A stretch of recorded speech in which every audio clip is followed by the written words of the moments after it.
올 한 해를 시작하면서 이제 본문으로 돌아오면 가장 먼저 만나게 되는 내용은 다름 아니라 예수님께서 맹인이자 거린이었던 바디메오를 고치신 사건입니다. 이 사건이 조금 특별히 중요한 이유는 이 사건은 마가가 기록한 여러 이적들 그리고 치유 사건 가운데 맨 마지막으로 기록한 치유 사건입니다. 많은 기적 사건을 기록해 놓았는데 이 기적 사건이 맨 마지막에 기록된 기적 사건이라 그 말입니다. 그리고 마가가 예루살렘으로 향한 예수님의 여행을 이 기사로 마무리하고 있습니다. 그런 의미에서 구속사적 의미에서도 굉장히 중요한 위치에 있습니다. 11장을 읽게 보면 11장 1절 부위의 소제목이 예수께서 예루살렘으로 들어가시는 것입니다. 그리고 오늘 본문은 들어가기 직전까지 예루살렘을 향한 예수님의 여행의 마지막 사건입니다. 그래서 그런 의미에서 중요합니다. 사건의 내용은 아주 간단합니다. 여리고라는 도시에 맹인이자 거린이었던 바디메오라는 사람이 살고 있었는데 어느 날 그에게 예수님이 그 지역으로 지나가신다는 소식을 그가 듣게 되었습니다. 그리고 그가 그 예수님 앞에 찾아 나와서 크게 소리질러 간청해서 결국 예수님이 그의 눈을 치료해 주셔서 눈이 밝아졌다 하는 내용입니다. 근데 그 내용이 만만치 않은 것은 그 내용을 끝맺으면서 마가가 52절로 이렇게 끝을 맺고 있습니다. 자, 52절 함께 봉독하겠습니다. 예수께서 이르시되 가라 내 믿음이 너를 구원하였느니라 하시니 그가 곧 보게 되어 예수를 길에서 따르니라. 너의 믿음이 너를 구원하였다라고 했습니다. 여러분, 여기서 말하는 믿음이라는 것이 과연 무엇일까요? 예수님께서 그에게 허락하셨던 이 믿음이 과연 무엇일까요? 조금 더 생각해서 이 믿음을 통해서 마가가 독자들에게 전하고 싶은 메시지는 과연 무엇일까요? 저는 이 바디메오에게 허락하신 이 믿음은 가깝게는 하나님의 나라에 대해서 여전히 오해하고 있었던 제자들에게 요청되는 믿음이기도 하고 이 땅 2000년 이후에 우리가 2020년을 시작하면서 한 해를 하나님 앞에 어떻게 보내야 되는가를 고민하는 저와 여러분에게 요청되는 믿음이라 그렇게 생각을 했습니다. 그래서 오늘 예수님께서 바디메오에게 맺어준 열매로 갖게 한 이 믿음 가운데 두 가지 믿음을 생각하면서 교훈받고 성찬으로 나아가기를 원합니다. 첫 번째 이 믿음은 한번 따라해 볼까요? 자신의 처지를 인식하는 믿음. 자신의 처지를 인식하는 믿음입니다. 오늘 우리가 읽었던 47절의 말씀을 제가 다시 읽지요. 나사렛 예수시란 말을 듣고 이 근원은 예수시라는 복음입니다. 그 복음을 듣고 소리질러 이르되 함께 읽습니다. 다윗의 자손 예수여 나를 뭐라고 됐으면 나를 불쌍해. 자신이 불쌍한 처지라는 것을 인식하고 있습니다.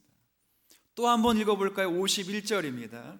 예수께서 말씀하여 이르시되 내가 무엇을 하여 주기를 원하느냐. 맹인이 이르되 함께 있습니다. 선생님이요 보기를 원하는, 눈이 감겨 있어서 예수를 보지 못하는 불쌍한 처지임을 이 맹인은 인식하고 있습니다. 이것을 예수님께서 그의 믿음 안에 불어넣어 주신 것입니다. 여러분, 오늘 이 세상에는 자신의 처지가 말할 수 없이 불쌍한 하면서도 자신이 불쌍하다는 사실을 인식하지 못하는 사람이 정말 많습니다. 왜 사람들이 예수 앞에 나오지 않을까요? 왜 사람들이 하나님 앞에 나오지 않을까요? 왜 사람들이 복음 앞에 무릎을 꿇지 않을까요? 그건 당연히 다른 것이 아니라 자신이 불쌍한 존재라는 사실을 깨닫지 못하기 때문입니다. 오늘 바디메오는 그 사실을 깨달았습니다. 이 사람이 어디에 살았다고요? 여리고에 살았습니다. 여리고는 굉장히 아름답고 풍족한 도시입니다. 이름의 뜻에서도 나타납니다. 여리고라는 말은 원래 의미는 향기입니다. 향기. 저도 여리고에 가봤지만 정말 아름다운 도시입니다. 팔레스틴 중동 땅 그 비슷한 환경에서도 굉장히 아름답습니다. 향나무가 있고 종려나무가 있고 장미공원이 있고 그리고 뽕나무가 있습니다. 여러분, 뽕나무 하면 딱 생각나는 사건이 하나 있죠. 너무도 유명한 사건. 키가 너무 작아서 예수님을 그렇게 만나고 싶은데 뭐가 컴플렉스라고요? 키가. 예나 지금이나 컴플렉스인 것 같아요. 너무 작아서 나무에 올라가는데 그 나무가 뽕나무였습니다. 거기서부터 예수님께로부터 구원의 선언을 들었던 사건, 삭개오 사건이죠. 그 삭개오가 올라갔던 나무가 어디에 있는 나무냐? 여리고에 있습니다. 저도 가봤습니다. 올라가지는 못했습니다. 올라갈 수 없었어. 여리고는 그만큼 아름다운 나무로 질비해 있었고 풍족한 열매가 많았습니다. 그러나 아무리 아름답고 아무리 풍족해도 그것을 볼 수 없다면 불쌍한 거죠. 불쌍한 거죠. 우리에게 눈이 있고 우리의 귀가 있고 우리가 손이 있고 발이 있어도 우리가 정말 불쌍해서 예수를 만날 수 없다는 이 사실을 절절하게 느끼지 못하면 진짜 우리가 불쌍한 거예요. 자신이 불쌍하다고 느끼는 것, 자신이 예수가 아니면 희망이 없다고 깨닫는 것, 나는 은혜 없이는 살 수 없다고 생각하는 것, 이거 불쌍하다고 느끼면 더 이상 불쌍한 것이 아니라 행복한 인생이 되는 줄 믿으시길 바랍니다. 느껴야 됩니다. 불쌍하다는 걸 느껴야 됩니다. 여러분, 예수님의 구원의 복음이 감격적으로 우리에게 다가오지 못하는 이유가 뭘까요? 내가 하나님의 구원을 필요로 하는 죄인이라는 것을 깨닫지 못하기 때문이 아니겠습니까? 다른 사람이 죄인이라는 것은 잘 깨닫는데 내가 죄인이라는 건 잘 못 깨달아요. 그렇죠? 다른 사람의 잘못과 허물은 잘 보이는데 내 허물과 내 잘못은 잘 안 보여요. 참 우리가 불쌍하다는 걸 깨닫지 못합니다. 내가 용서받고 치료받아서 내 인생은 새로워져야 한다는 사실을 깨닫지를 못하는 것입니다. 너무 안타깝습니다. 우리 안에도 광기가 있고 우리 안에도 미움이 있고 죄가 있고 절망이 있고 불안이 있습니다. 하나님의 용서가 없이는 새 사람이 될 수 없고 하나님의 자비가 없으면 우린 구원받을 수 없는 인생입니다. 주님의 은혜가 없으면 하나님의 나라를 볼 수 없는 어둠 속에 있는 인생입니다. 그 불쌍한 처지를 인식하실 수 있는 여러분이 되었으면 좋겠습니다.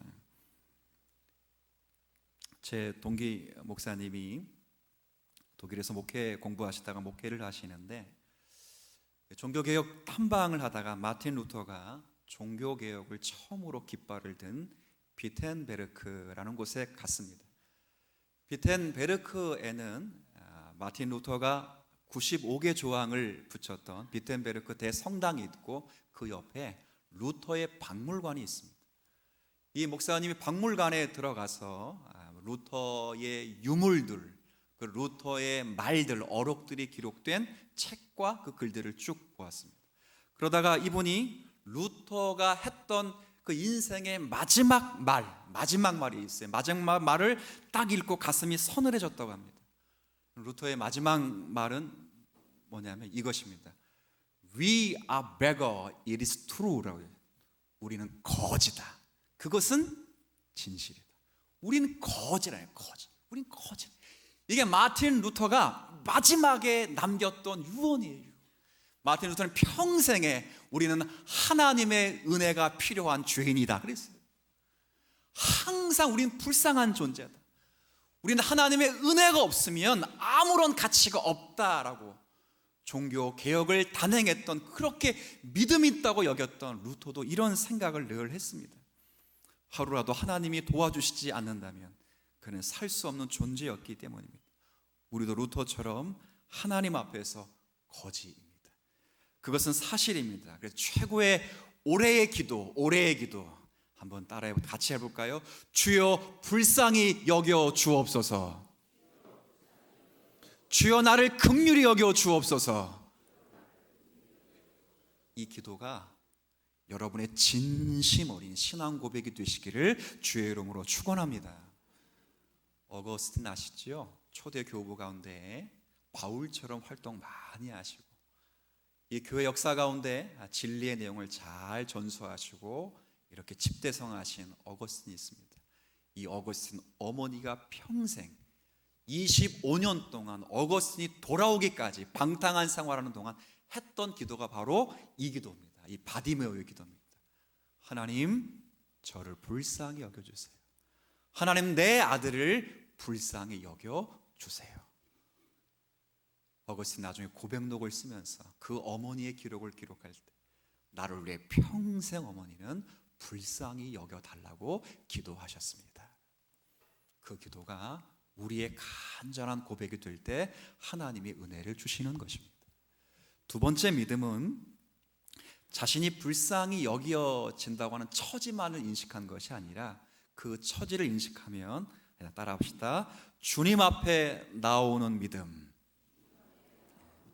처지를 인식할 뿐 아니라 인식했으면 누구에게 나와야 되겠어요? 주님 앞에 나와요. 술집 간다고 해결되는 거 하는 거 아니고, 장로님, 목사님 만난다고 해결되는 게 아니에요.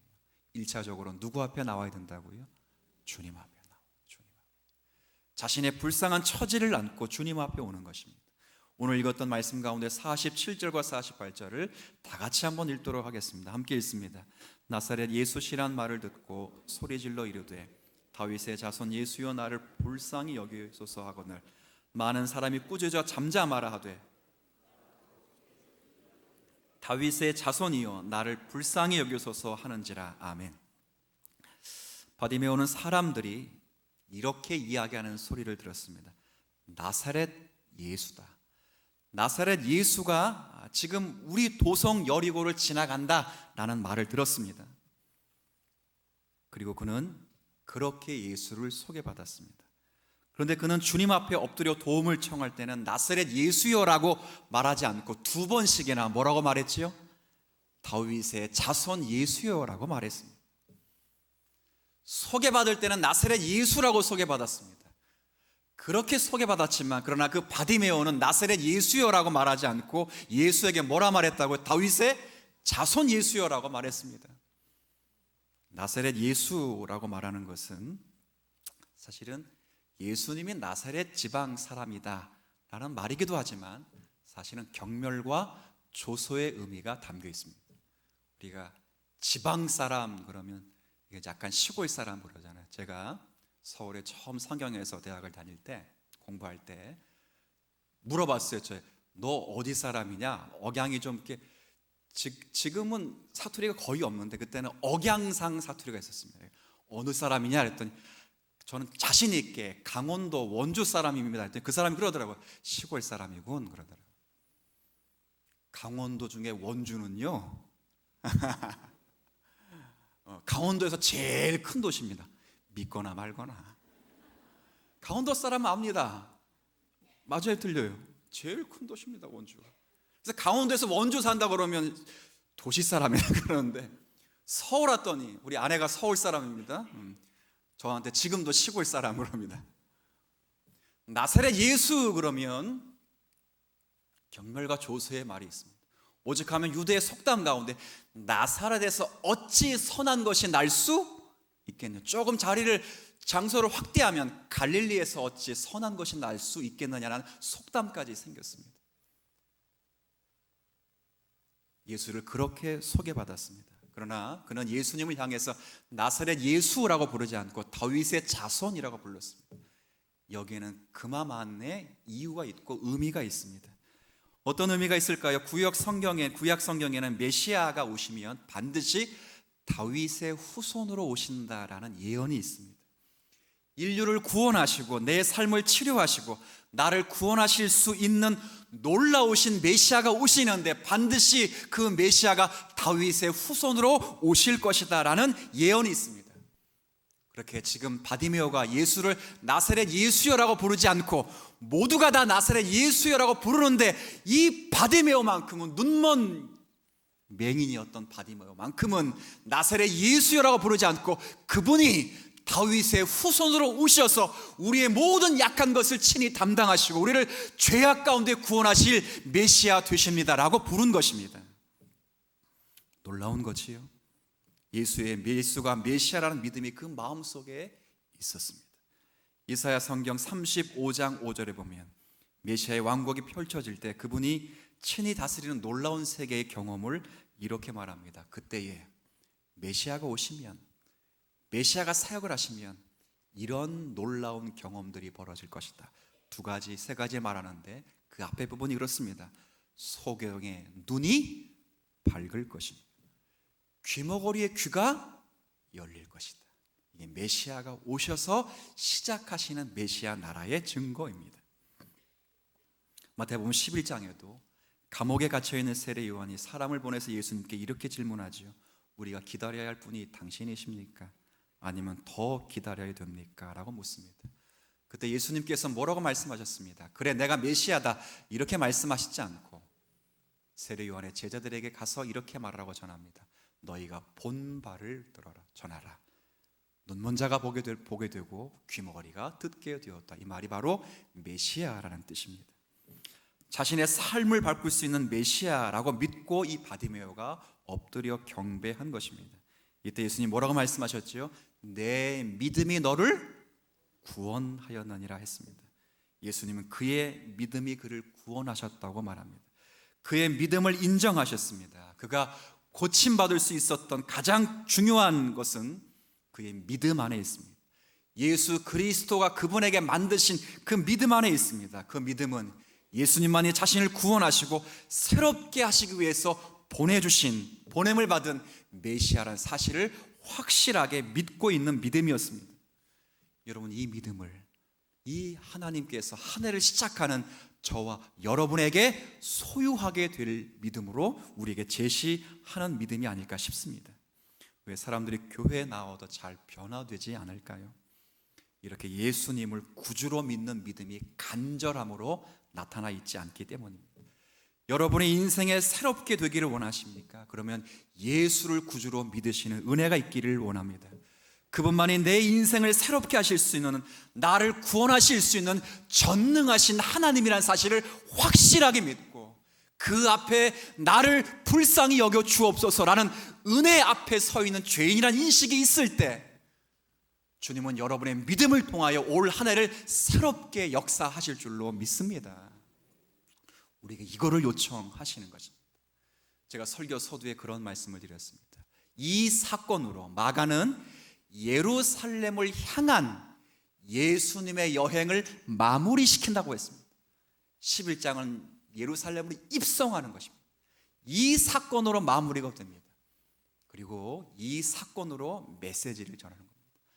마가복음의 8장까지의 내용은 기억을 해두세요. 문맥상 기억해두면 좋습니다. 마가복음의 8장까지의 내용은 예수가 누구신가에 관한 이야기입니다. 그래서 1장 1절이 이렇게 시작합니다. 예수는 하나님의 아들이시며 그리스도라 하십니다. 하나님의 아들 예수 그리스도의 복음의 시작이라고 합니다. 그래서 이 예수가 하나님의 아들이시며 그리스도라는 사실을 8장까지 쭉 설명합니다. 쭉 설명. 두 가지 방편으로 설명합니다. 하나는 이적으로 설명합니다. 죽은 자를 살리시고 병든 자를 고치시며 말씀 한마디로 바람과 바다를 잠잠케 하시고 말씀 한마디로 귀신을 쫓아내시는 그 이적으로 예수가 하나님이시며 그리스도를 증거하십니다. 그리고 설교로 증거하십니다. 가르치시고 책망하시고 비유의 말씀을 풀어주심으로 그가 하나님의 아들이심을 증거하십니다. 그리고 8장 마지막에 비로소 베드로의 입을 통해서 뭐라고 고백되죠? 주는 그리스도이십니다라고 막을 내립니다. 그리고 9장 10장은 그 그리스도가 무슨 일을 하는가를 알려줍니다. 그 그리스도는 죽으시고 부활하셔서 자기 백성을 저희 죄에서 구원할 것임을 가르칩니다.